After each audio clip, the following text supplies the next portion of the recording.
नमस्कार, मी विशाल परदेशी. सुप्रभात या बुलेटिनमध्ये आपलं सगळ्यांचं स्वागत. सुरुवात करूयात महत्त्वाच्या बातमीने. ही बातमी आपल्याला सगळ्यांना सतर्क करणारी. गेल्या काही दिवसांपासून कोरोना रुग्णसंख्या झपाट्याने वाढत असल्याचं दिसून येते. पुण्यात गेल्या 24 तासात जर आपण लक्षात घेतलं तर 1800 नव्या कोरोनाबाधितांची नोंद करण्यात आली आहे. गेल्या काही दिवसात ही रुग्णसंख्या झपाट्याने वाढताना दिसते. 9 दिवसांपूर्वी दर दिवसाला 80 ते 100 रुग्ण सापडत होते. मात्र गेल्या 24 तासात हा आकडा थेट 1800 पर्यंत जाऊन पोहोचला.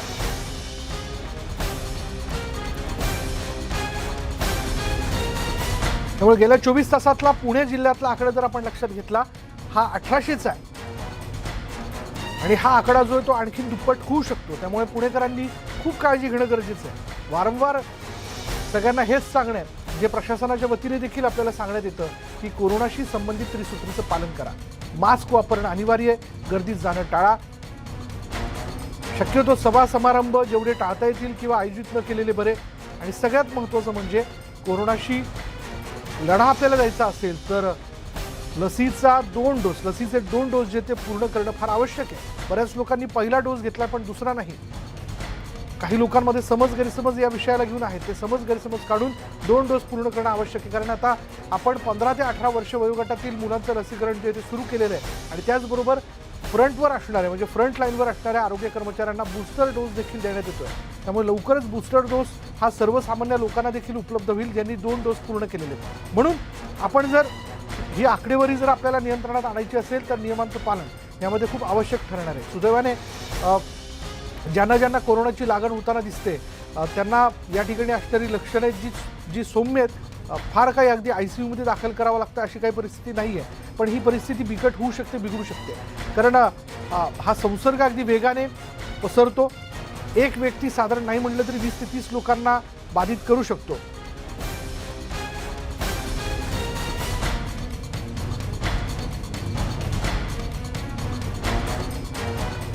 जाणून घेऊयात मुंबईबद्दल. मुंबईत कोरोना रुग्णांच्या संख्येत आज मोठी वाढ झाली. मुंबईत आज कोरोनाचे 15,166 नवे रुग्ण आढळलेत.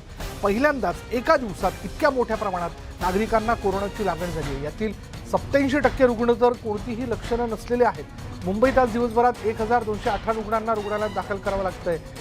714 जणांना उपचारानंतर डिस्चार्ज देण्यात आलाय. मुंबईत आज दिवसभरात 3 रुग्णांचा कोरोनामुळे मृत्यू झाल्याचं कळतं. दरम्यान मुंबईतील पालिकेकडून काही इमारती ज्या आहेत त्या सील करण्यात आल्यात आणि सील केलेल्या इमारतींची संख्या 462 इतकी आहे. तर ॲक्टिव्ह कंटेनमेंट झोनची संख्या 20 इतकी आहे.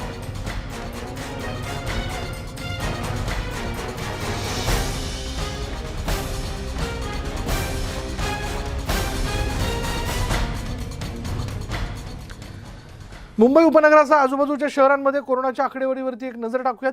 यामध्ये जर आपण पाहिलं तर मुंबईमध्ये 15,014 कोरोनाचे रुग्ण आहेत. तर ठाण्यामध्ये 1,851, नवी मुंबईत 1,371, कल्याण डोंबिवलीमध्ये 777, मीरा भाईंदरमध्ये 745, वसई विरारमध्ये 541, पनवेलमध्ये 525 कोरोनाबाधित रुग्ण आहेत.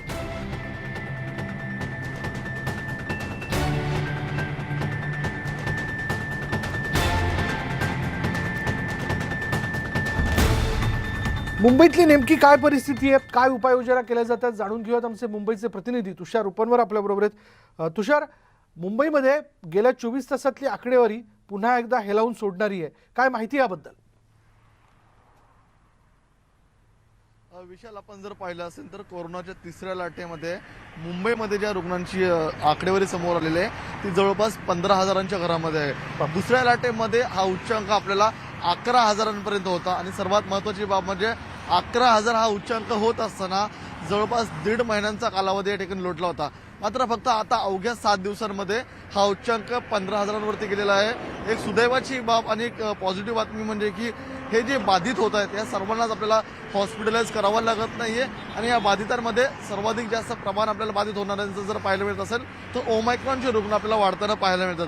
प्रामुख्याने आपल्या देशभरामध्ये जी स्टेट आहेत म्हणजे तमिळनाडू असेल, मुंबई आपलं महाराष्ट्र असेल, दिल्ली असेल, केरळ असेल, कर्नाटक असेल, या 6 राज्यांमधल्या महाराष्ट्रामध्ये ओमायक्रॉनचा रुग्ण देखील आपल्याला वाढताना पाहायला मिळतोय. काल आपण एकदा पाहिलं तर एक आकडेवारी नजर टाकूया. जवळपास 144 रुग्ण जे ओमायक्रॉनचे आढळले त्यापैकी 100 रुग्ण एकटे आपल्याला मुंबईतले आढळताना पाहायला मिळाले. एकूण महाराष्ट्रातल्या ओमायक्रॉन रुग्णांचा आकडा हा जरी 700च्या वर गेलेला असला तरी एकट्या मुंबईतल्या ओमायक्रॉन रुग्णांची आकडेवारी आपल्याला 500च्या वर असताना पाहायला मिळते। एक सुदैवाची बाब आहे की ज्या सर्व ओमायक्रॉन रुग्णांना बाधित झालेले आहेत त्यातल्या फक्त बोटावर मोजण्या इतके टक्केवारीतले जे लोक आहेत त्यांना फक्त हॉस्पिटलाइज करण्यात आलेलं आहे, बाकी लोकांना होम क्वारंटाईन ठेवण्यात आलेलं आहे। मात्र जे पालिकेने नियम दिलेले आहेत की त्रिसूत्रीचा मास्क घातला पाहिजे, सोशल डिस्टन्स ठेवलं पाहिजे, ते जर ठेवलं नाही तर आपल्याला ओमायक्रॉन आहे तो व्हेरियंट आपल्याला जास्त वेगाने स्प्रेड होताना पाहायला मिळतोय आणि तीच आकडेवारी आपल्याला मुंबईत पाहायला मिळते। कारण की मुंबईमध्ये दुसऱ्या लाटेमध्ये एका दिवसाला 11,000 रुग्ण आढळल्यास आपल्याला उच्चांक गाठला होता। मात्र तिसऱ्या लाटेमध्ये अवघ्या 7 दिवसांमध्ये 15,000 रुग्ण आढळून आलेच आहे।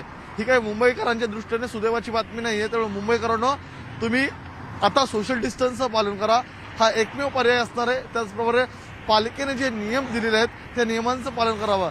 दुसरीकडे विशाल आपण जर पाहिलं असेल तर केंद्र सरकारने जी आता आकडेवारी दिलेली आहे ओमायक्रॉन संदर्भामध्ये जवळपास मंगळवारी जगभरामध्ये 25 लाख ओमायक्रॉनचे रुग्ण आढळून आले आणि देशातले जे आपले 5 ते 6 राज्य आहेत त्या राज्यातल्या मुंबईमध्ये आपल्याला ही रुग्णसंख्या अधिक वेगाने वाढताना पाहायला मिळते। त्यामुळे ओमायक्रॉनचा व्हेरियंट आहे तो जास्त वेगाने वाढताना पाहायला मिळतोय।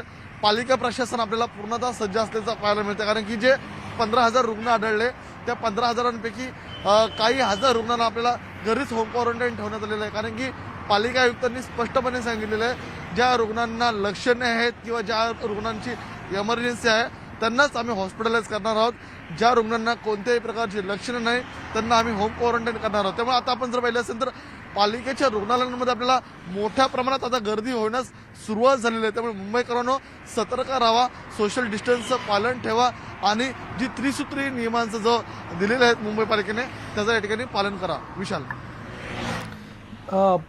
तुषार आपल्याबरोबर आपले नागपूरचे प्रतिनिधी तुषार कोहळे देखील आहेत। तुषारकडे आपण जाऊयात। जसं आपण आता मुंबईबद्दलचा सगळा तपशील जाणून घेतला, तुषार तिसऱ्या लाटेला आपण तोंड देतोय, अशा वेळी नागपूरमध्ये देखील गेल्या 24 तासातली आकडेवारी काय आणि काय काळजी घेतली जाते?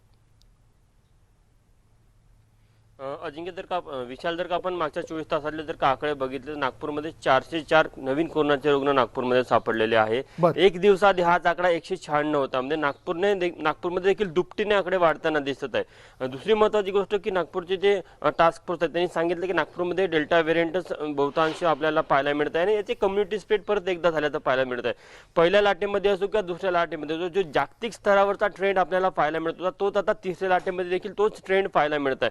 म्हणजे युरोपामध्ये ज्या झपाट्याने तिसरी लाट पीकवर गेली त्याच झपाट्याने नागपूर असो किंवा राज्यामध्ये ती पीकवर जाण्याची शक्यता तज्ज्ञांकडून वर्तवली जात आहे। त्यामुळे हा दिवसेंदिवस दुपटीने तिपटीने वाढण्याची शक्यता आहे। त्यामुळे पुढच्या 10 दिवसांमध्ये कदाचित नागपूरचा कोरोना रुग्णसंख्येचा आकडा हा 2000च्या वर जाऊ शकतो असं तज्ज्ञांना वाटतं। त्यामुळे त्यांनी कालच नागपूरचे पालकमंत्री नितीन राऊत यांनी आढावा बैठक घेतली। पूर्ण ऑक्सिजन असेल, बेड असेल, व्हेंटिलेटर या सर्व गोष्टीचा आढावा घेतला आणि प्रशासनाला सज्ज राहण्याचं सांगितलं। कालच नागपूरमध्ये महत्त्वाचे काही निर्णय झालेले आहे। काल जो निर्णय झाला त्यामध्ये 1ली ते 8वी पर्यंतच्या शाळा बंद करण्यात आलेल्या आहेत। सोबतच हॉटेल्स असेल किंवा ते लग्न समारंभाचे कार्यालय असेल त्यांच्या मालकांना सूचना करण्यात आलेल्या आहे जर का तुम्ही नियमाचं उल्लंघन केलं तर तुमचे कार्यालय असेल किंवा तुमचे हॉटेल हे सील केले जाईल। त्यामुळे प्रशासन सज्ज आहे आणि महत्त्वाचा विषय हा देखील आहे की नागपूरमध्ये वॅक्सिनेशनवर अधिक भर दिला जात आहे। कारण की पहिल्या आणि दुसऱ्या लाटेमध्ये नागपूरकरांनी जो अनुभवला त्यामुळे निश्चितच आपण जर का वॅक्सिनेशनचे जरी आकडे बघितले नागपूरमध्ये साधारण 70% लोकांचं दुसरा डोस पूर्ण झालेला आहे। हाच वयोगट आता शिल्लक राहिलेला आहे ज्या वयोगटाचं 18 वर्षाचा खालचा वयोगट होता आता 15 ते 18 वर्ष वयोगटातल्या मुलांचं लसीकरण होत आहे। तर त्या खालचा जो वयोगट आहे त्याचं देखील लवकरात लवकर लसीकरण करण्याचा प्रयत्न प्रशासनानं सुरू आहे। फक्त केंद्र सरकारचे कशा प्रकारचे निर्देश येतात त्यानुसार त्यांचं देखील लसीकरण होणार आहे। पण एक गोष्ट निश्चित आहे की नागपूरमध्ये परत एकदा कोरोनाचा जो कम्युनिटी स्प्रेड आहे तो सुरू झालेला आहे, त्याला तिसरी लाट म्हणता येईल आणि केंद्रीय टास्क फोर्सने त्याला होकार दिलेला आहे की नागपूर म्हणा किंवा देशामध्ये तिसऱ्या लाटेला सुरुवात झालेली आहे।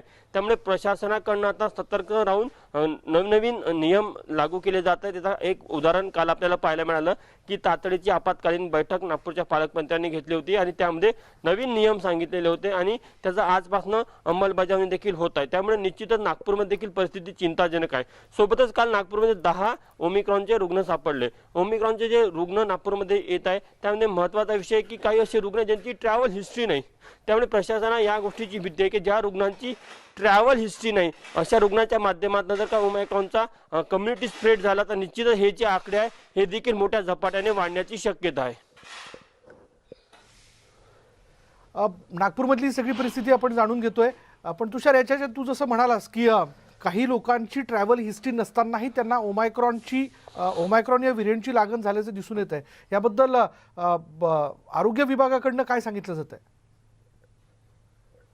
तुषार कोळे. आरोग्य विभागाकडनं हे सांगितलं जात आहे की हे लोक बोला. हे लोक ज्या लोकांची ट्रॅव्हल हिस्ट्री नसताना देखील जे ओमायक्रॉनचे पॉझिटिव्ह येत आहे हे लोक त्या लोकांच्या संपर्कामध्ये आलेले असावे, पण त्यांना ते माहीत नाही की ते ओमायक्रॉन पॉझिटिव्ह रुग्णांच्या संपर्कात आले असावे. दुसरी महत्त्वाची गोष्ट, काही लोकांना असं वाटत आहे, तज्ज्ञांचं असं मत आहे की काही ओमायक्रॉन लोकांना होऊन गेला पण त्यांनी टेस्टच केली नाही किंवा त्याचे लक्षणच होते नाही, पण ते सुपर स्प्रेडर ठरले. म्हणून ते सुपर स्प्रेडर ठरले, त्यांच्या माध्यमातून काही लोकांना झालं आणि अनेकही असे ओमायक्रॉनचे रुग्ण नागपूरमध्ये असेल की जे अजूनही पॉझिटिव्ह झाले किंवा बरे झाले, मात्र त्यांनाच कळलं नाही की त्यांना ओमायक्रॉन होऊन गेला आहे.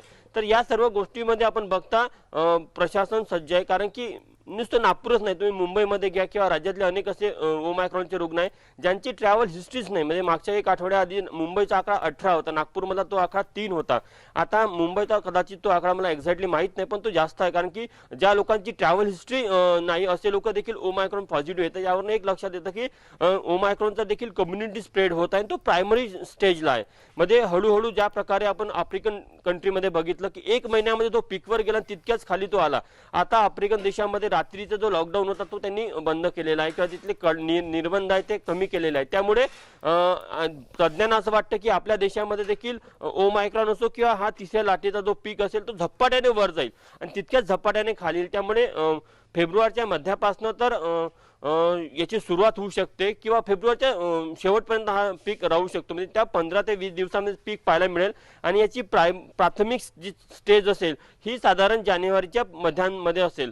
तर एकंदरीतच तज्ज्ञांकडनं जी भीती व्यक्त केली जाते, कारण की आपण बघितलं की राज्यामध्ये देखील जे आकडे निघतात, म्हणजे राज्यामध्ये देखील तुम्ही बघा, एक आठवड्याआधी नागपूर असो किंवा मुंबई असो किंवा महाराष्ट्र असो, एक आठवड्याआधी किंवा 10 दिवसाआधी हे आकडे 1000च्या घरामध्ये होते. आज ते 15 आणि 18 हजाराच्या घरामध्ये आहे मुंबई सारख्या शहरामध्ये.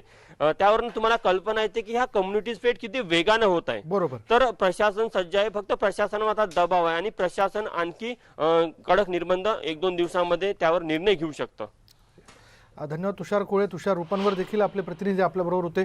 तुषार, तुझेही धन्यवाद. नागपूर आणि मुंबईकडची परिस्थिती आपण जाणून घेतली, पण यातनं एकच खरं तर महत्त्वाचा मुद्दा आहे, तो म्हणजे की कोरोनाशी संबंधित त्रिसूत्रीचं पालन करणं. जर ही आकडेवारी आपल्याला नियंत्रणात आणायची असेल तर केवळ प्रशासन प्रयत्न करतंय ती त्यांची जबाबदारी असं म्हणून चालणार नाही. तर यामध्ये आपली देखील जबाबदारी आहे की आपण मास्कचा वापर अवश्य करावा, तो करणं अनिवार्य आहे. गर्दीत जाणं टाळा आणि लसीचे 2 डोस जे ते पूर्ण करून घ्या, कारण एकीकडे कोरोनाने पुन्हा एकदा डोकं वरती काढलं असून ओमायक्रॉनचा धोकाही वाढत चालला आणि त्यामुळे मालेगावमध्ये आता मदरशात ही लसीकरण मोहीम सुरू करण्यात आली आहे. मालेगावमध्ये मोठ्या प्रमाणात लसीकरण सुरू करण्यात आलं आहे. मात्र लस घेण्याबाबत मुस्लिम समाजात अनेक गैरसमज आहेत आणि त्यामुळे ते लस घेण्यास टाळाटाळ करतात. आता मालेगावात चक्क मदरशांमध्ये लसीकरण मोहीम राबवली जाते. सुरुवात मदनी नगर भागात असलेल्या जमिया सना या मदरशामधून करण्यात आली.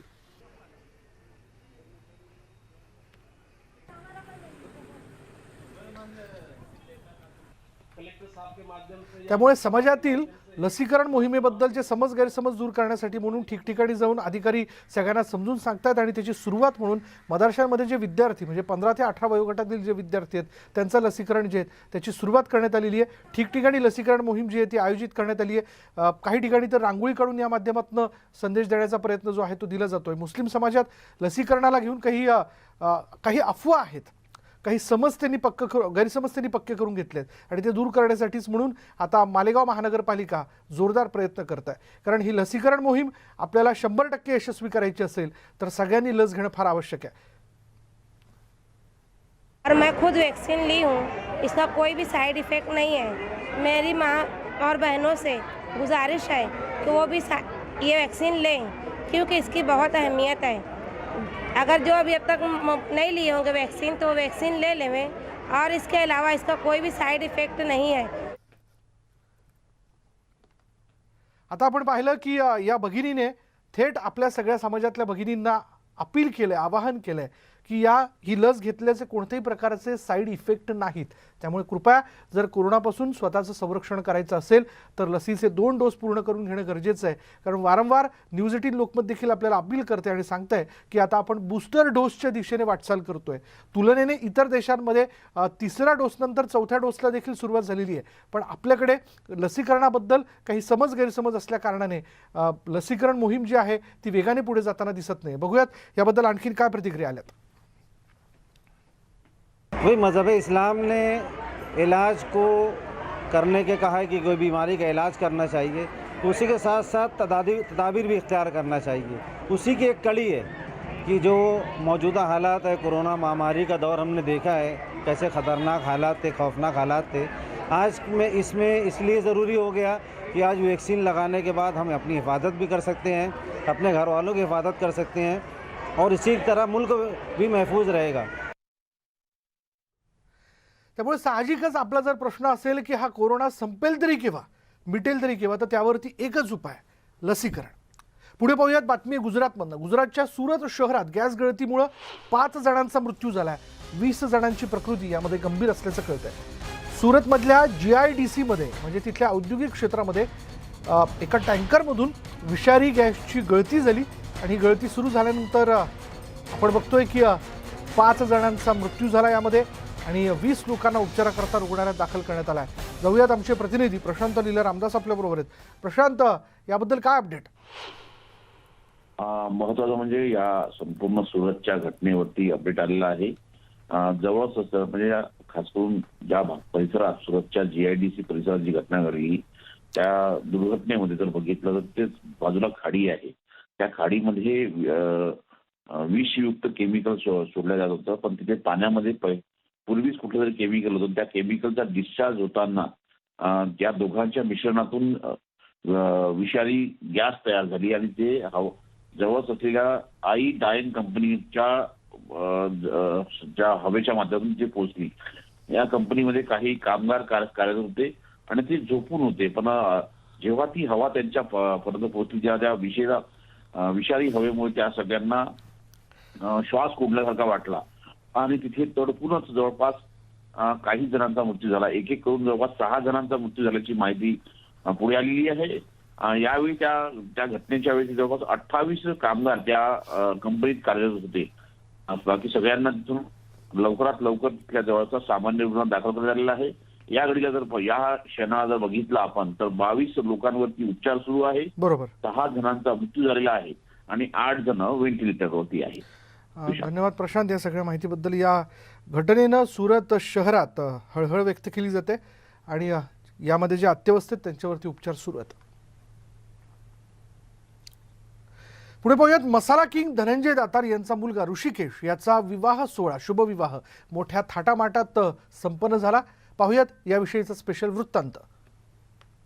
दुबईतील प्रसिद्ध अल अदिल समूहाचे मसाला किंग डॉक्टर धनंजय तातार आणि वंदना तातार यांचे ज्येष्ठ चिरंजीव ऋषिकेश आणि पुण्यातील प्रसिद्ध व्यावसायिक समीर लडकत आणि मानसी लडकत यांची कन्या आकांक्षा यांचा विवाह सोहळा मोजके नातेवाईक आणि मित्र परिवारांच्या उपस्थितीत मोठ्या थाटात संपन्न झाला. या लग्न सोहळ्याला अनेक आध्यात्मिक तसेच राजकीय आणि उद्योग क्षेत्रातील अनेक मान्यवर उपस्थित होते. नवीन गाईडलाईन्समुळे सर्व मित्र परिवाराला या सोहळ्याला बोलावता आलं नाही ही खंत त्यांनी व्यक्त केली आहे.